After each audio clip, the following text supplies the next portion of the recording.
Hello and welcome to the Delicious Recipe here on UPRN. If you're watching live, you can be watching us on UFO Extraterrestrials and on YouTube. UFO Paranormal Radio. UFO Paranormal Radio is done twice. We're on iTunes, iHeart, StreamYard, Spreaker, all the places where podcasts are done.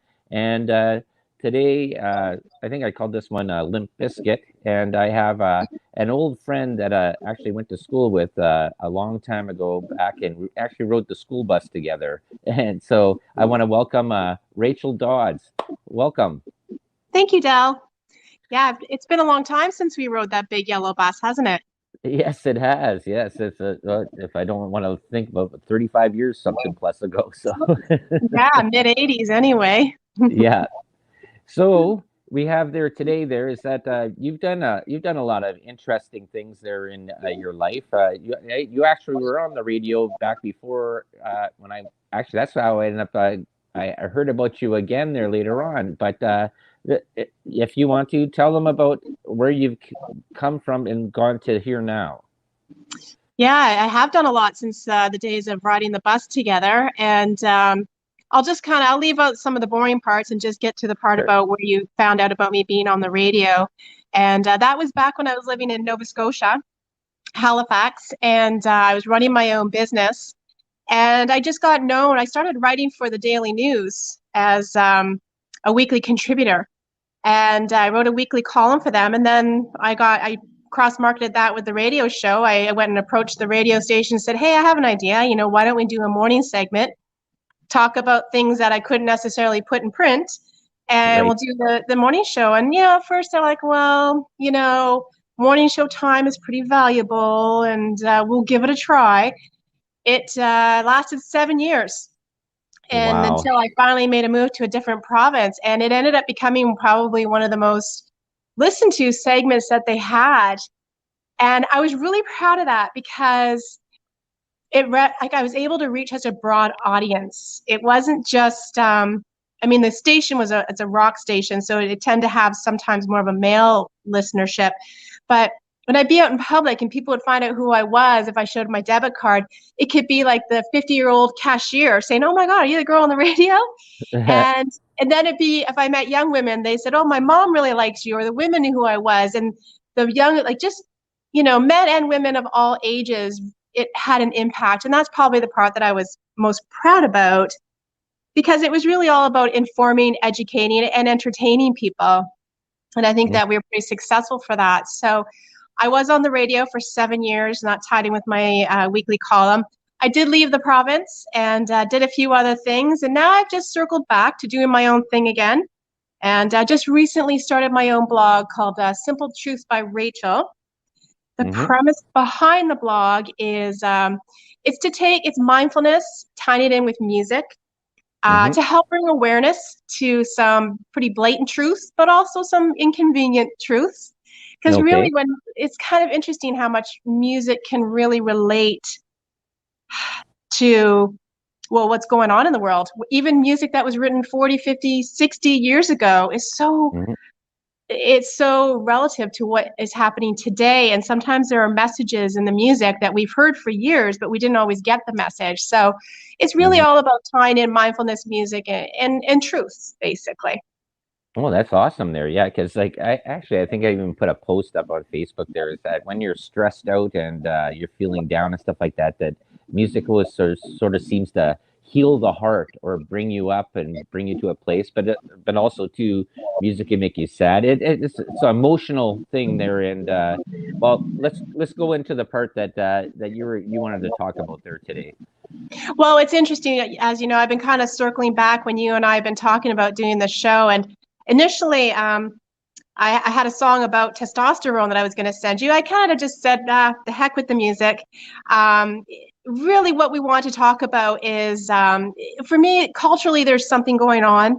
And I think that it brings back some questions about our food sources in terms of why. So, and I want to just talk about how, and studies show that testosterone is it's on the decline. And from here on in, I'm going to start referring to it as T levels because I'm going to mispronounce testosterone if I haven't already. Um, Okay. I'm very good at mispronouncing words, just so you know. So you'll probably get a few of that in this Yeah. segment.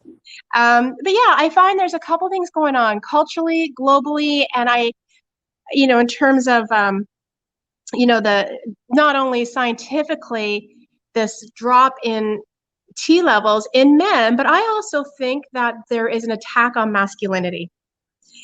And this is just my perception. And the whole point of us maybe talking is to, share this opinion and take a look at it. And if this is something worth considering and bringing awareness to, Hmm.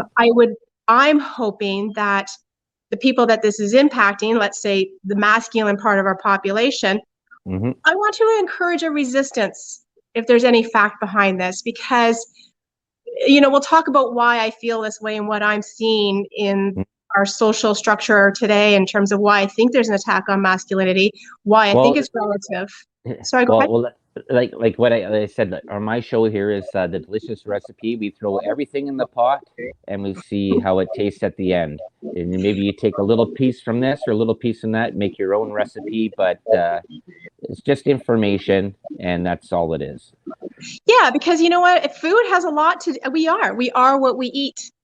And I think there's movements about our diet and some, movements about food choices, especially in the last couple of years, that there's things that are being forced on us that I think we need to question Mm-hmm. in terms of our food sources and the diet choices that we make. And we've seen a lot of changes in our food sources and the last 40, 50 years, maybe even more so sooner. But I think when the 70s came around and food became more convenient and more processed, I think we started to see some changes in our human makeup.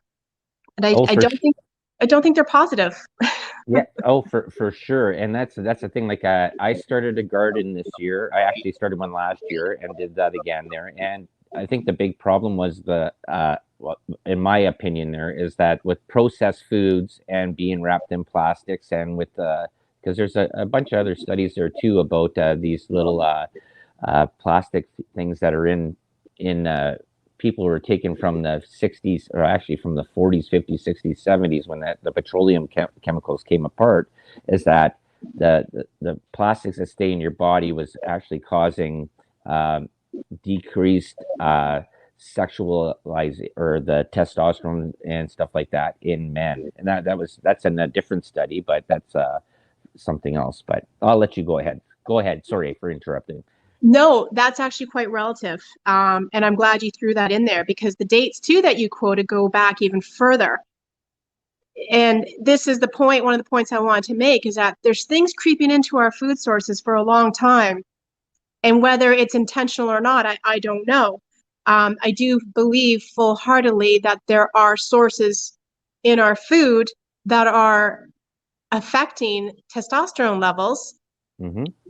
And I think that we need to address it because I think there might be an agenda behind it.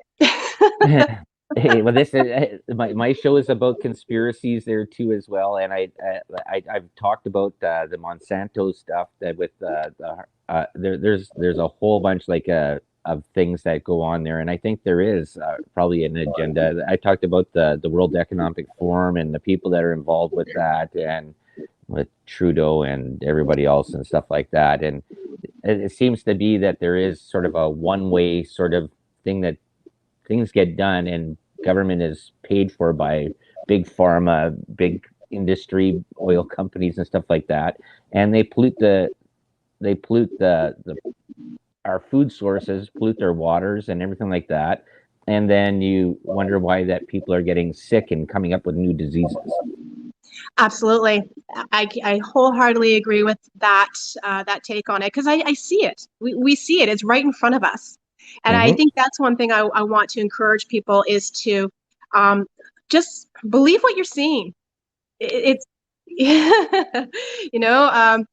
can Mm-hmm. tell you one thing and then you'll see something else. And it really comes down to just believe what you're seeing with your own eyes. It's not just a conspiracy that they're trying to remove meat from our diet. they're making up these Beyond Meats, fake meats, trying to encourage us to eat bugs, which I guess is a form of protein, but no. And it's not it's not a conspiracy. It's Yeah. happening.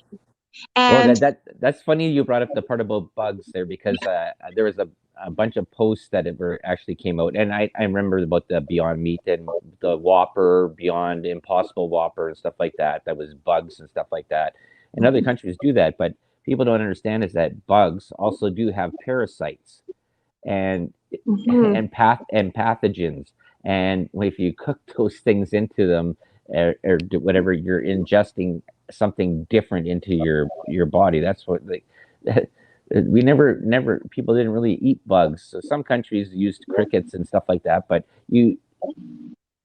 this World Economic Forum thing, they had this whole list of stuff that they wanted to go through there, and that they would say meat is only going to be a special occasion thing, like a birthday cake once a year, and Mhm.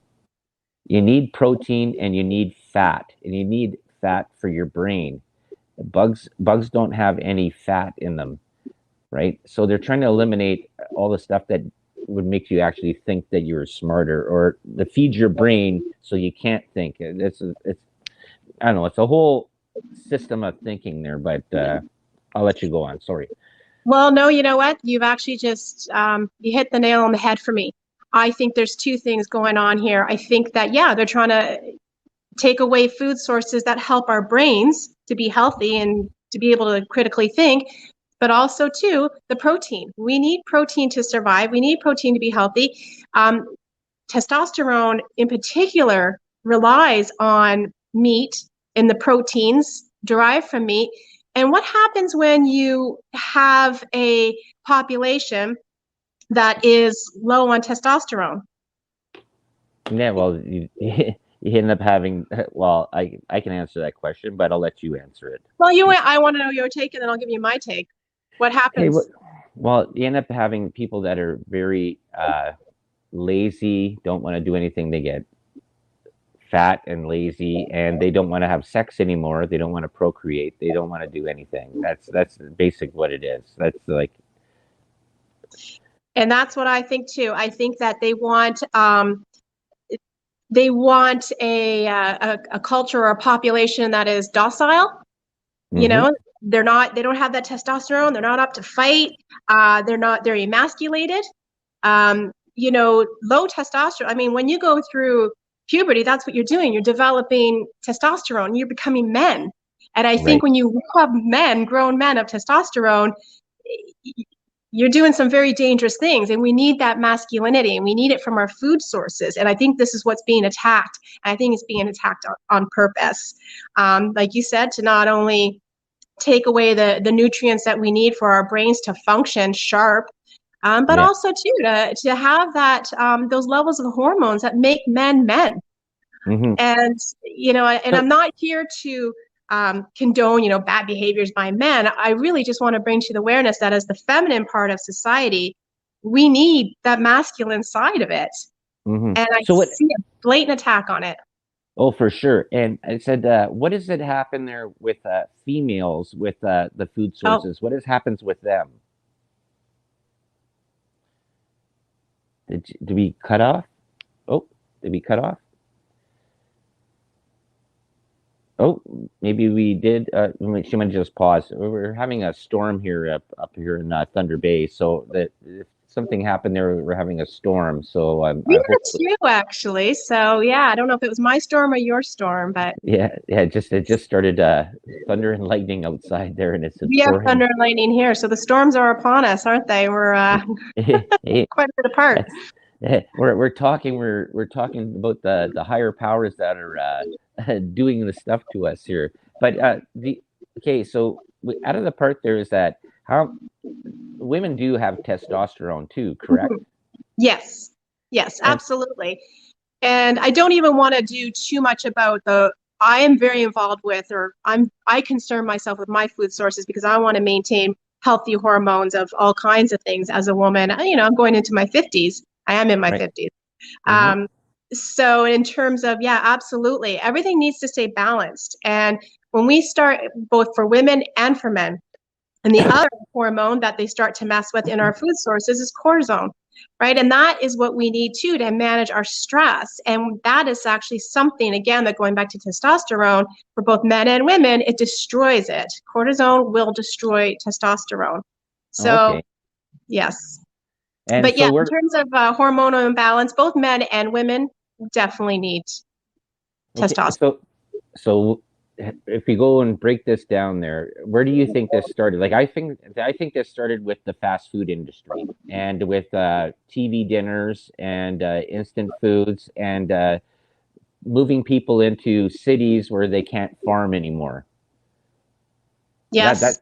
that that's what my thoughts are on it. And but you tell me yours. So Well, I don't know the answer to that. And I've asked myself that too. And, I don't want to say that it started with, I mean, there's cultures that have been vegetarian for bazillion years, like 33,000 years before BC, such as the people of India. They've always been vegetarian. So I don't want to say that there's this movement towards vegetarianism or veganism that is trying to perhaps take away our protein sources, because that may or may not be true. But one of mhm. the things that I've seen creep into our food in terms of what you say about processed food is soy. Yeah, Now, the soy is such a gray area. If you look up the pros and cons, good or bad, there's no real answer. So I think the fact that there is no real answer is alarming enough to mhm. basically say that I think it needs to be a concern. Yeah. So now let's talk about that term soy boy. Yeah, there you You go. know, Okay. Yes, a very weak male, right? exactly. And it's Yeah. almost synonymous with Trudeau, but that's a whole other show, isn't it? Yeah, that's true. But but why has that term even entered our vocabulary? If you think about that, the soy boy, and that there are studies out there that show that soy does have a negative impact on testosterone, and now Mhm. we have this term soy boy, which again, like you said, refers to a lack of masculinity. So I think, and one of the things that comes to mind is that in Southern Ontario, all the farming that was once tobacco and wheat is now all soy, all apart in Southern Ontario, all through the, around in London and Yeah, area. All those fields now, they were once tobacco, are all soy. yeah. And I'm like, man, this is a lot of soy and they're selling it worldwide, and why do we need all that soy? And well, a part of there too is that even with corn too, is that corn is not a very nutritious. Oh,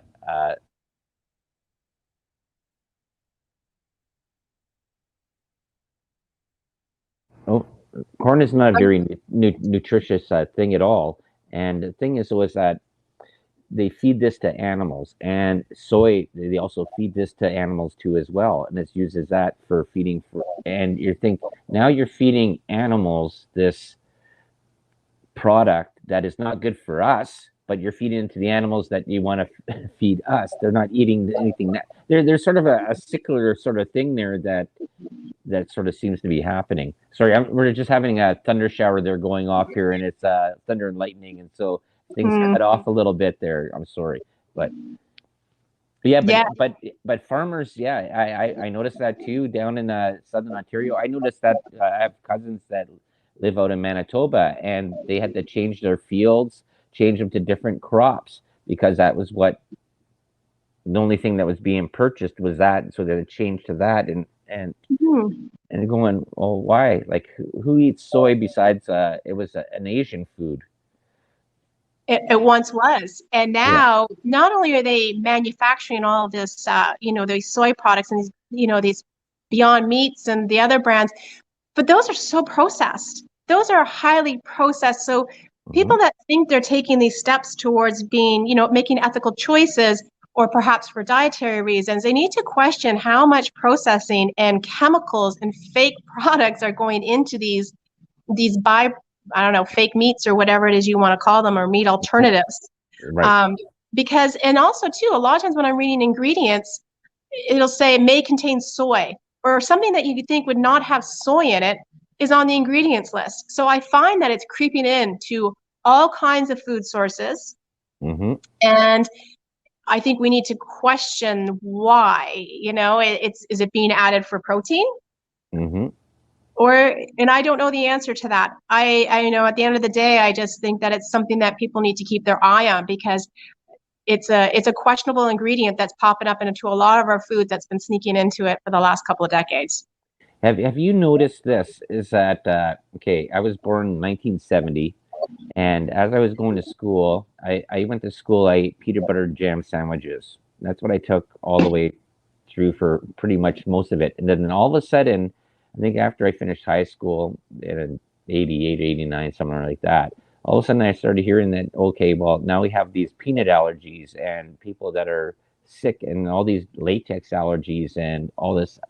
And I'm going, now you can't bring peanut butter sandwiches to school anymore. You can't have it wrapped in a certain thing. You can't do this. And I was like, this seems a little bit weird that this all of a sudden just sort of slowly creeped up and went there. And then people are getting sick with these new allergies to a lot of things. And I'm going, looking at, okay, well, you got McDonald's. I don't want to put it on McDonald's, but fast food places, processed foods, instant dinners, and stuff to how it was packaged and how it's processed.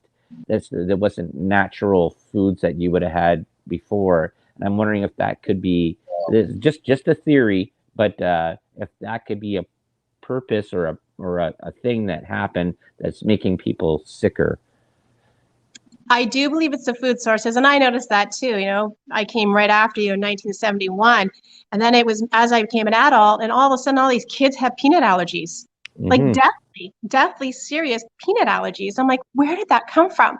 Yeah. Food source is one thing to consider, and I always try to definitely walk delicately when I bring up this subject. However, I'm just relaying what I've read and what I've seen. It could also be linked to inoculations, childhood inoculations that have been given, and I've seen some evidence presented Yeah. about that. My wife is a nurse there, and yeah, she's been talking about that, and like even with this, I will call it the new C that's out there. I never got a shot out of that there, and it was a reason being is that I have a family of nurses and stuff like that, and you know what?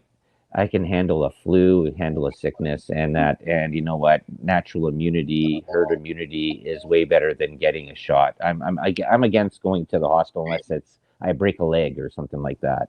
That's or need to get stitched up. That's where I stand on it. But to each their own. It's not saying everybody out there that's listening that don't see a doctor, go see a doctor, but I'm Well, just maybe as northern, growing up in northern Ontario, you know, we were pretty hardy, and I'm the same way. I don't go to the hospital unless I absolutely have to because I'm bleeding to death or something. I can a couple of times I've been in the hospital because of an emergency. mhm, I too have chosen to. I have full faith in my immunity, in my immune system. mhm, And that's the way I choose to live my life. And I haven't been sick in over 3 years. mhm. Um, so Is that's surprising. What happened over the last 3 years? I know.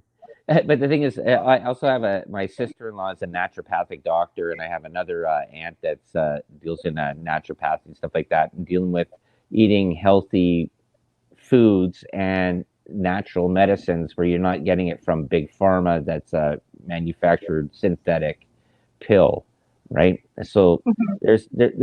there's a whole school of thought and a way to whatever to think about things, and that's what I'm telling people that are listening out there is that look into things, look into alternate methods. You don't have to just go and say that this is the one thing because you heard it from one doctor and that's the way it has to be. That's all I can say out of that.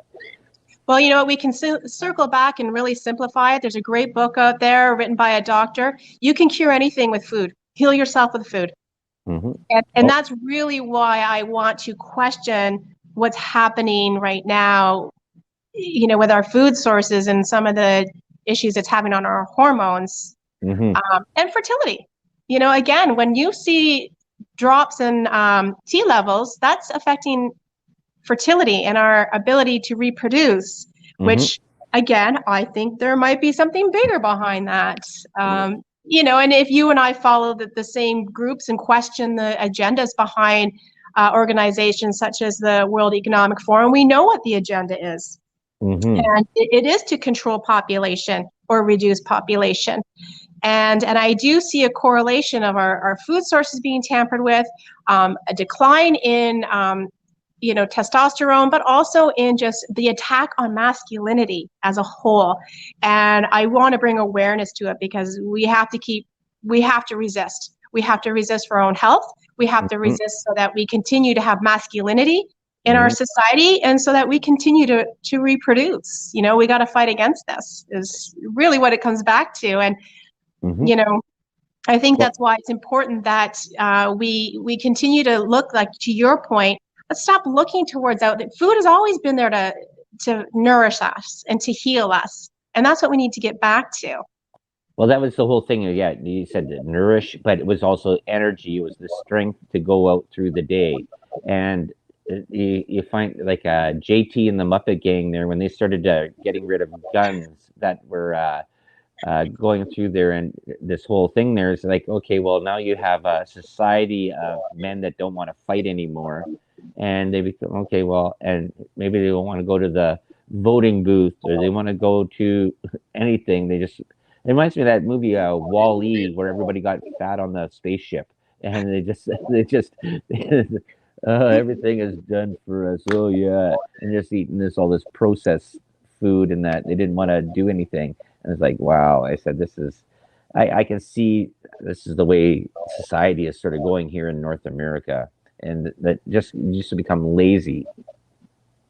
Yes. And, you hit on something too in disarming the citizens. And I'm telling you, Canada, they need to wake up a little bit in respect, no, a lot, but in Yeah, respect to why are they disarming their citizens? History will tell you, you go back decades, every time a group of citizens has been disarmed, it's a precursor for genocide. right. Yeah. It's in the history books. I'm not making this up. Hmm. And that's what they want. They want a docile population. They want men that don't want to fight back. They want to emasculate them socially, culturally, through their diets, which is exactly what's going on. And I'm appealing to all the men out there to resist this because Hmm. and even these terms like toxic masculinity. What is toxic masculinity? Again, a new term that's been thrown out there. That here's what the danger is. We don't really know what it means, and we start using it, and it starts having damaging effects on the mindset of the men. And again, I'm not condoning bad behavior by men. Basically, what I'm saying is that men, how I define masculinity, men are protectors. Masculine side are protectors, whether it be our fathers, our brothers, our husbands. Men are protectors. Hmm. And we need them. We need them to stay healthy. We need them to keep their mindset. We need them to know that they are the masculine side of society, and we need them to protect us. And right now, across the globe, there's a high level of tyranny going on. And I think what's really come about in the last 3 years is how there is a lack of masculinity out there. Yes. You want to just check your microphone there, Rachel? Oh, There, you sort of you went sort of a little bit. We heard you there, but it went sort of tinny there for a bit. okay. I don't really Yeah. actually know how to check my microphone other than the Okay, fact that, okay, it's better. It might be part of the storm that's happening here. That something's okay. going on there. It says I was looking at mine, going, "Oh, am I not hearing you right?"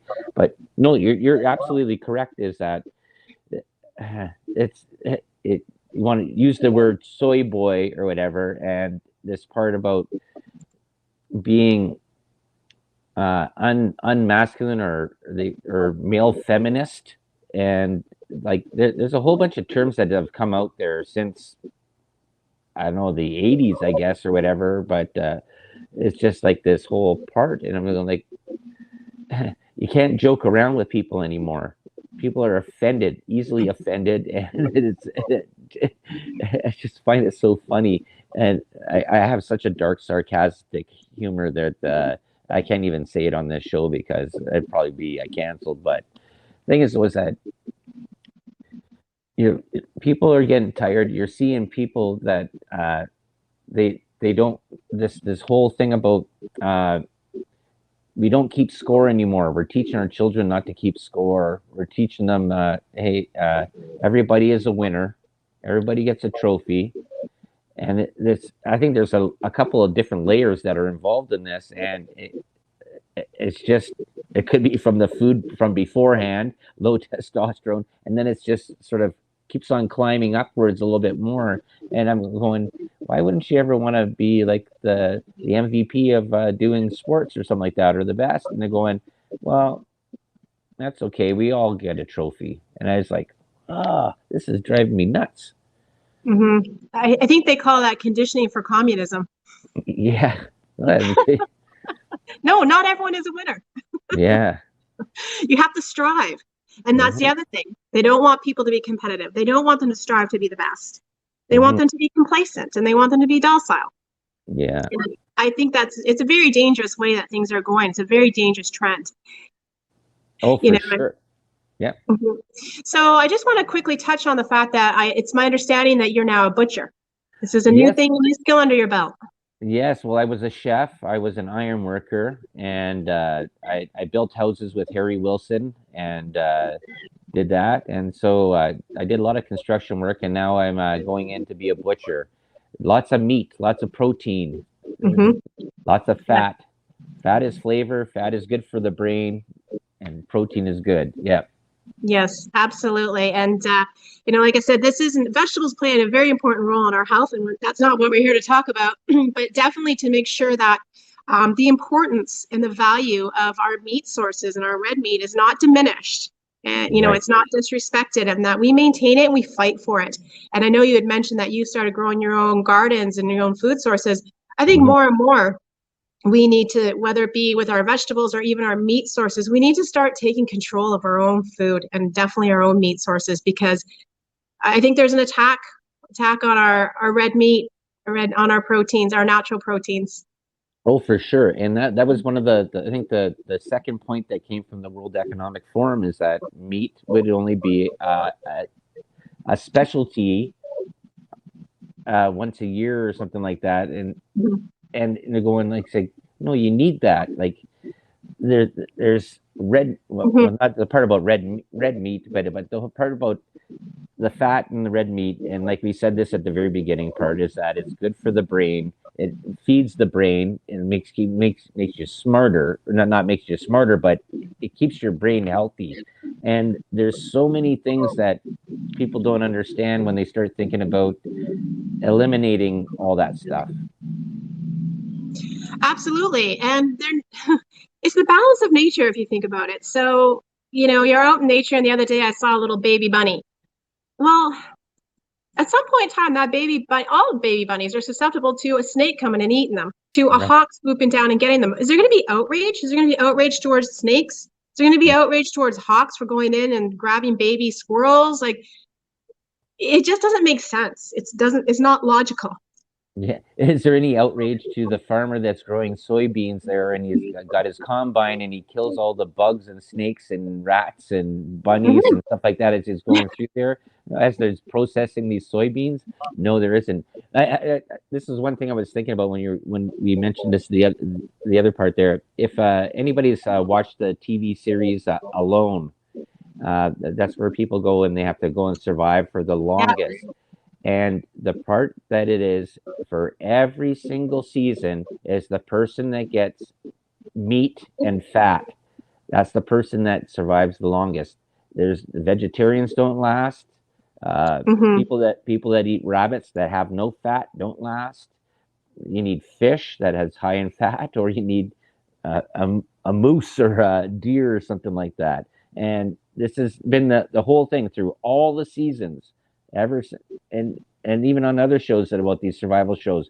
If you don't have meat and fat, your body diminishes. Well, and another interesting, you're right, and I do love that show, and I noticed that. But the other thing too, have we ever examined the Eskimo diet? Mm-hmm. Eskimos don't have vegetables, and No. when you look at how decades they survived on the fat and meat of Yeah. seals and Yep. fish and Yep. whatever game they could catch within the season. And I remember I read a whole article, a woman who had grown up as an Eskimo, and that's how she's, that's how they survived. So there's definitely the evidence is out there that as humans, we need fat and meat sources. Yeah, well, that besides the Eskimos, and you look at Iceland, there, the exact same thing there too. With the blubber, the frozen, Mm-hmm. they whatever they kept. That was you had to have that, Mm-hmm. and plus they also used it as a fuel source there too for for lighting there Yeah. because they were up north. But yeah, it says if you didn't have that, there is no way that you would survive. You would just wither away and die. And that comes to this whole part that I always think about when I listen to vegans, and I know this might uh, upset some people there, and they go, "Okay, well, I'm a vegan here," but the thing is, was that can you be a vegan eating the natural vegetation that's in the area that you are, right? Not getting coconut oil from another country and stuff like that. Like if you Mm-hmm. were actually here in, say, where I am here in Thunder Bay, can you live off of natural vegetation and survive? For how long would you actually survive before you withered away without getting extra help from other countries with extra foods that have oils and stuff like that? Absolutely. And I never even thought about that before, but that's definitely a really good question. And, can you grow chickpeas in Thunder Bay? That's an important source of protein of that kind of diet, and Mm-hmm. yeah, But as but a but no, just eat the naturally grown stuff that's Mhm. here, not importing stuff and growing it Yeah. here, but stuff that is native to this area. Can you live Mhm. as a vegan here with no meat? No, you couldn't. Right. No. And But I think but that, sorry, go ahead. otherwise, I said that's a question that I always ask for vegans that are sort of like that. I go, it says like that get very very into your face about that. I go, can you survive? Hmm. Yeah, it's logic, but you could catch a rabbit and survive for, a week or two on that. Yeah, but rabbits, you can actually die from rabbits, though. That's the thing, though. It's Oh, like because can you? well, yeah, 'cause you can't survive on rabbits because they have no fat. So that's a big thing that this goes through history there about people that have that were out mining and going up north and stuff like that and catching rabbits, and they need meat that has fat, or else they die. You can't survive on rabbits, just Huh, rabbits alone. Yeah, did not know that. yeah. Yeah, there's lots of stories about that, and anybody that's out there, you can check it out on the internet, and yeah, there's a whole thing that can't survive on rabbits. Huh. Yeah, I've definitely, and I don't mean to be picking on rabbits here in terms of us eating them and the snakes eating them. It just it just kind of yeah, came up into my thoughts here. So, hmm but yeah, and I think again, as human beings, it goes back to the fact that even when I'm chewing meat, why were we given canines? Like the teeth that we have, they tear yeah, through flesh for hmm survival. It's not so that we could tear through leaves and you know, in beans and seeds. We were given these teeth for a reason, and I think when that's what I keep going back to, like humans and what our basic hmm needs are, yeah, and everything has become so much more, whether it be processed and convenient, and these new movements, and hmm people are offended by this or offended by that, and it's robbing us of what is actually our bodies need from the very basics. correct. Yeah. So, out of this whole part, there is that with the testosterone, where is the best place that you get testosterone from, like an injection from, or like not an Mhm. injection, but like an ingestion of? Mm-hmm. Uh, Protein. And your best forms of protein are even fatty fish, like you were saying, protein and fat. Salmon is fantastic for that. Yeah. Um, of course, all kinds of meats. And, obviously, when we talk about eating animal products, it just stands to reason that the ethical treatment of animals, we should all be advocating, every single human, whether you're a vegan or not, hmm or if you're a carnivore, we all should be advocating for the ethical treatment of animals. hmm Um, but yes, your best sources are going to be protein, and but also there are other ways. Leafy greens, eating your spinach, But the other thing that a lot of people overlook in terms of like male health, and I'm just going to throw this in here because yes, we want to make sure you're getting testosterone. You get it from meats, nuts. And I'm going to encourage people to do their own research too, because there's a wealth of information out there on what you can eat. But Mm-hmm. another really important thing that people overlook is the importance of nitric oxide, which Oh, is important for circulation, which helps maintain the testosterone. So one of the best things for that, beets. beets, Everybody, they should be really, eating eh? their meats and eating their beets. Wow, eh? Yeah, And also getting out into the sun because that's free vitamin D, and that's a healthy thing there for systems inside your body there too as well. And that's free. You don't have to buy it. absolutely. And that's the other thing that there's been, warfare on is how bad the sun is. When really, I think statistically and factually, you look at it, what is causing more cancers and skin cancers is probably the toxins that are in the sunscreen that we're using. Um, I full-heartedly believe in the sun, and us growing up as Canadians, like it's not like we had a whole lot of sun exposure. You had to get it while you could. Yeah. Um, we spent most of the year covered up in clothes from head to toe. So I've always been someone that spends a great deal of time in the sun. I just spent several months living in Mexico, and there's a lot of sun and it's hot, and I don't use sunscreen. I haven't used sunscreen in years. Yeah, Um, either have I. It's just I used to put baby oil on and coconut oil on my skin to get as dark as I can. I don't do that anymore there inside. But thing is, though, yeah, I don't think I've used sunscreen since I was like 18 years old. That was the last time I ever used that. And I just saw sunscreen out there, SPF 100. I'm going, what are you putting this on for kids? It says, oh well, you're going to get skin cancer if you do that. It says, you ever look at what's inside that bottle of sunscreen? mhm, absolutely. And you touched on coconut oil. Actually, that is a natural SPF. Hmm. And that's what I use. I've used it for years. And I don't get sunburnt. I also use it as just a natural moisturizer too. So, Hmm. um, but yeah, Well, yeah. Go ahead. there's Go. so Yeah. Yeah.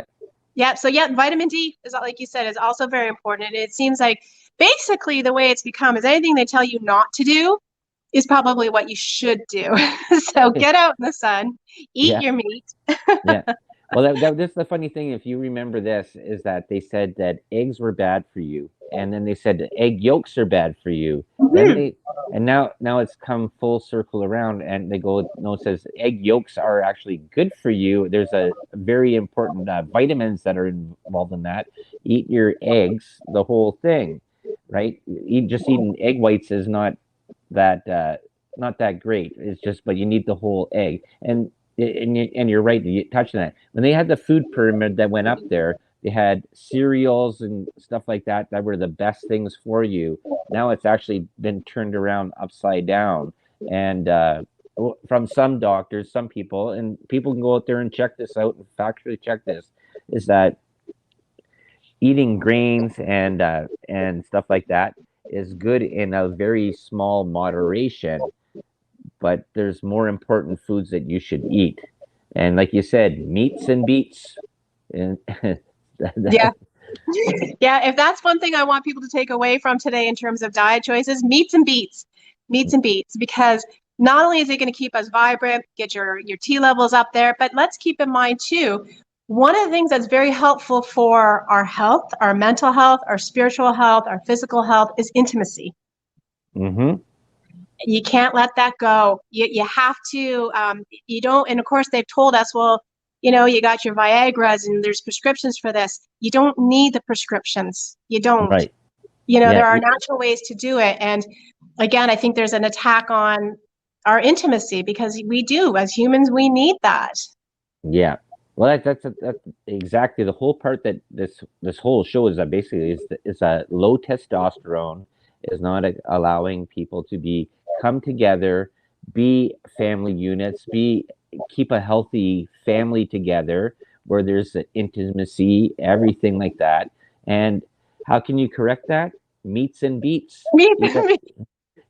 Eat, eat some eggs in the morning time and some bacon, and get Yeah. some get some fat in your body, and do some exercise out in the sun. Walk a little bit, right? And you don't see this happening anymore. I seen it. Well, we were outdoor kids, Yeah. and and Where?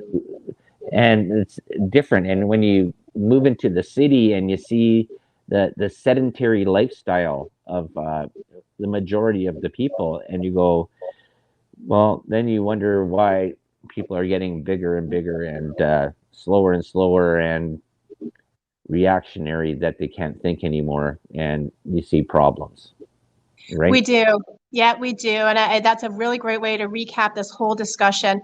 Meats and beats, but getting back to basics, we really, we have to get out in nature. We have to get out of these big cities. We have to maintain our family units. We have to maintain our intimacies, and we have to manage our own health. So you have to take a step back from what the medical societies and the government and everyone is telling you. You can heal yourself from the Mhm. basics of food, and just going, living your simple lives. Exactly. And you got to think about 100 years ago. We didn't have pharmaceutical companies that were giving everybody pills and stuff like that. And people still were able to survive, and they did a lot more work than, like, physical labor work. They Mhm. might not have lived as long, but they weren't dependent on a drugstore to give them pills and stuff like that. And there's so many things. I've talked about this so much on my show, about we need to go and encourage skilled trades, encourage farming in your own backyard. Even in a small little area you have, you can get a bucket, grow some tomatoes, do something, and you'll see that you'll feel better, and you'll enjoy probably a little bit more. Yeah. Yep, absolutely. So, it all goes back to what we're talking about, right? Just the being out in nature, taking care of yourselves, limiting how much, you know, online time, which again, in the last few years, people have been forced even more so to be behind electronics, in order to communicate and, Hmm. conduct a living. And it's the worst part is that we're doing this show on communication stuff, and we're doing the computer, but and all Yeah. the research I do, that when I'm not at work doing this stuff. But no, no, you're true that we've a lot of people have been technologically locked to their phones, to their computers, and they don't spend that extra hour or something when the sun's out to go outside and just enjoy nature. And I think that's a very important part. And I think just even a little walk, or just even walk around your backyard a few times, get outside in the sun, and eat some meat, eat some beets, grow some beets. Yes, Yeah, grow some absolutely. Like you beets. said, get a bucket and grow some beets. Yeah, exactly. Okay, we're coming down to the end there, Rachel. And so, do you want to tell them where they can check you out there? Because you have your show that you're doing there too. So if you want to pass that on to our listeners. I have a blog that I do, a weekly blog at Simple Truths by Rachel, Okay. Rachel. And I actually just recently started that. Something I've been thinking about for the last year or so, and I have about 6, 7 weeks into it. And so yeah, I just have my blog here now, and I want to thank you for inviting me on. I'm not the most comfortable person on video, though I have the radio experience. I'm not very good on video, but I've really enjoyed the opportunity to talk to you about the subject, and I'm glad I pushed through it. It's been very good. I'm really excited that you came on, and you know what, and you do share a lot of views and stuff like that I've been talking about for 3 years, and it's and I think people just need to hear this a message over and over and over again, and maybe that they'll start to think about it. And like I said, we throw everything in the pot. You take what you get out of it, and maybe you find an ingredient that you like, and you go from there. But I say the whole thing is that do your own research, people, and Hmm. that's it. So this is Absolutely. so this has been the delicious recipe. It's Thursday, and this is a pre-record, and it'll be airing there tonight at 7 p.m. Eastern. And thank you very much, Rachel, for being on here. And We'll see you all next week.